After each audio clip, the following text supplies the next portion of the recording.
Assalamualaikum dan selamat tengah hari semua murid-murid kelas 5A3. Okay, terima kasih kepada murid yang telah join Google Meet Matematik tadi.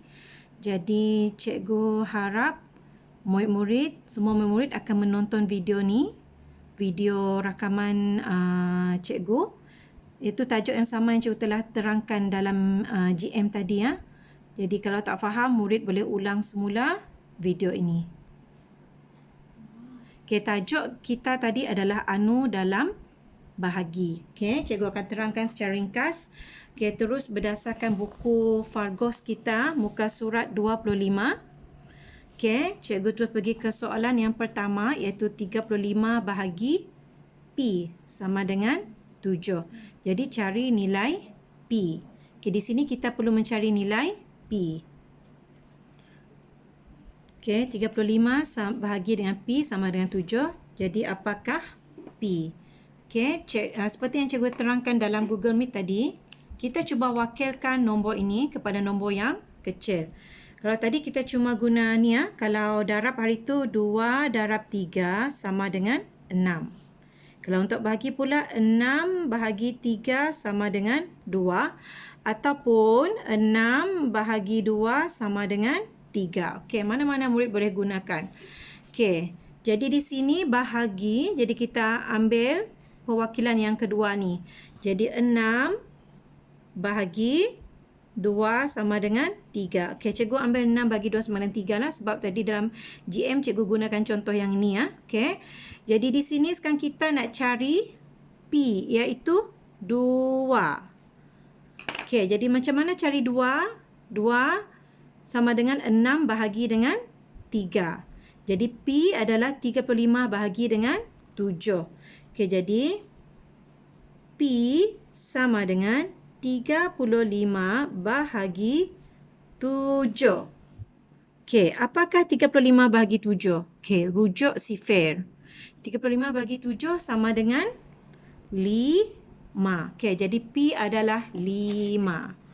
Okey, cikgu harap awak faham, senang sangat. Okey, soalan yang seterusnya yang cikgu nak bincang, cikgu nak ambil nombor yang besar sedikit.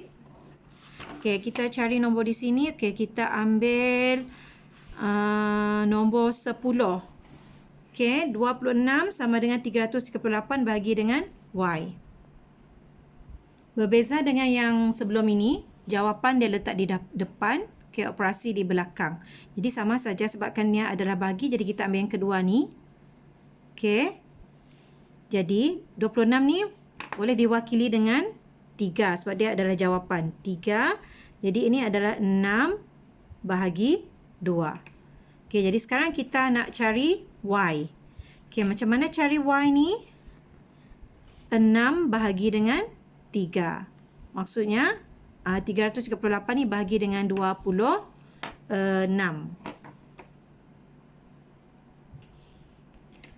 Jadi cikgu dah tulis begini iaitu Y sama dengan 338 bahagi 26. Okey. Kemudian kita tulis dalam bentuk lazimnya begini, 338 bahagi 26. Okey, untuk ini kita kena buat sifir 26 seperti yang kita buat sifir 28 dalam GM tadi. Okey, di mana kita kena buat sifir menggunakan tambah. Okey, mula dengan 26. 1 dan 26 ada 26. Tambah dengan 26 menjadi 52. Okey, yang ini adalah 2 dengan 26. Kemudian tambah lagi dengan 26. Tambah lagi. Okey. Tambah lagi ya. Okey. Okey, sementara tu kita buat buat bahagi ni sampai tu kita buat seperti yang cikgu pernah ajar. Okey, kita mula-mula tengok dulu. 338 bagi dengan 26, jadi kita ambil 2 digit terus, 33. Kita cari 33. Okey, cikgu highlightkan ni 1 2. Okey, 52. Okey, cikgu berhenti kat sini. Kenapa? Sebab 33 ni lebih kecil daripada 52. Okey, jadi kita boleh ambil sekarang 26. Kita kena ambil nombor yang lebih kecil daripada 33. Jadi 26 tulis sini bagi 26 sama dengan 1. Okey, tolak. Okey, gariskan seperti biasa. Okey, kemudian kita tolakkan 3 tolak 6 tak boleh, pinjam. Okey, 3 ni jadi 2. Beri 10 pada 3, dia akan jadi 13. Jadi 13 tolak 6 sama dengan 7. Kemudian 2 tolak 2 adalah 0. Kemudian turunkan 8.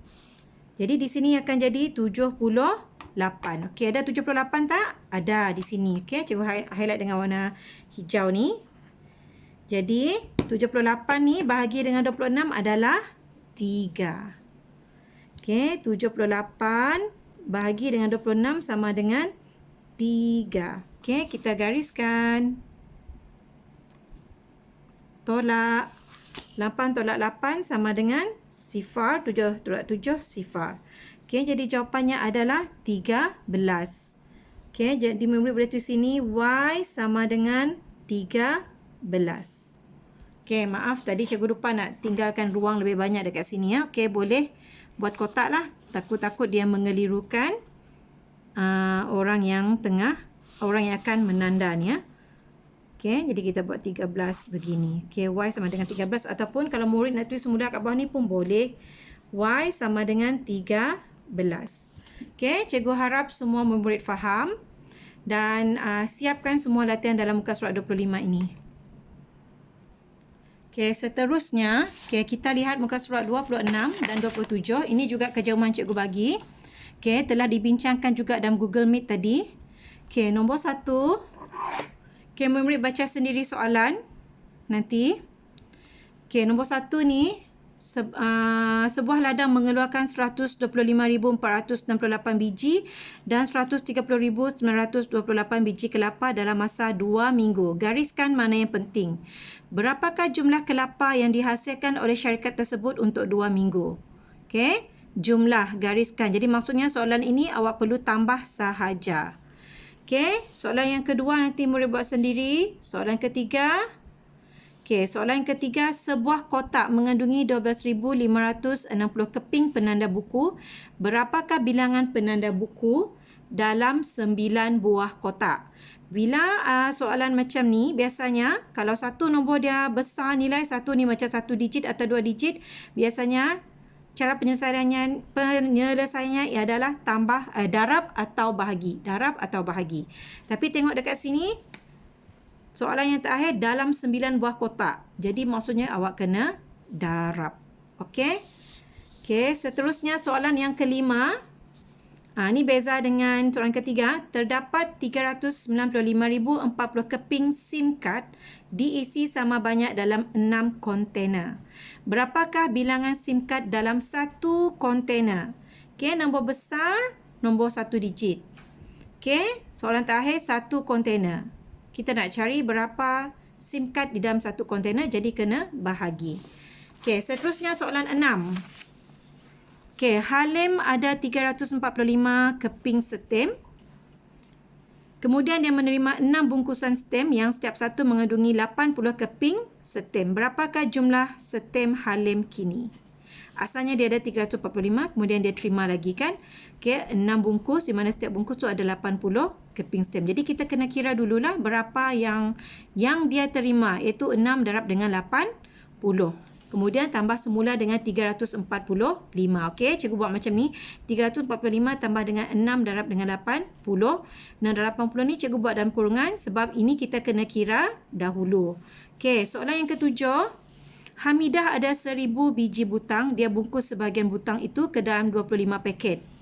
Okey, jangan lupa garis. Dia bungkus ke dalam 25 paket. Yang setiap satu mengandungi 8 butang. Okey, berapakah baki butang yang belum dibungkus?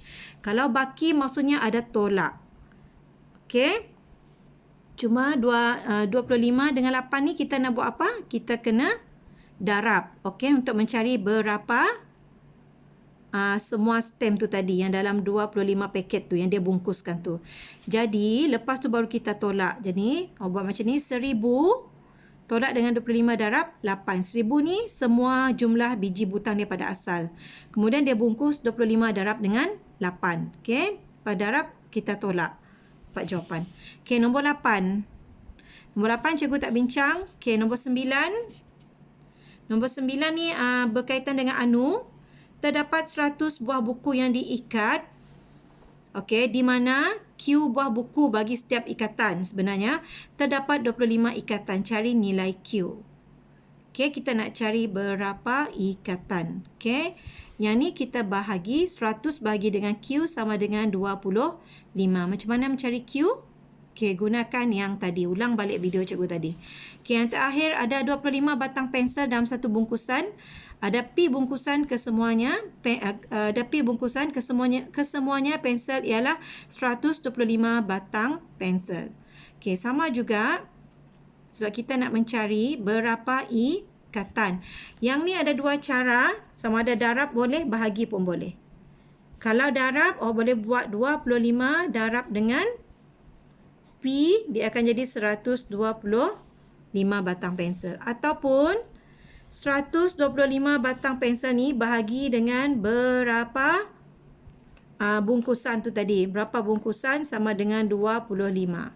Okey, terpulang pada awak untuk menggunakan cara yang mana satu. Okey, cikgu sudah ingatkan tadi. Murid-murid buat semua ni. Okey, boleh mula menghantar ke sekolah bermula pada hari Ahad ini. Cikgu bagi masa dalam 1 minggu. Ahad, Isnin, Selasa, Rabu, Khamis, Jumaat. Bila-bila masa boleh hantar ke sekolah bermula hari Ahad ini. Jangan semua hantar hari Ahad. Okey, kita tak nak murid-murid ibu bapa bersesak-sesak menghantar buku. Okey, sentiasa patuhi SOP. Itu saja dari cikgu.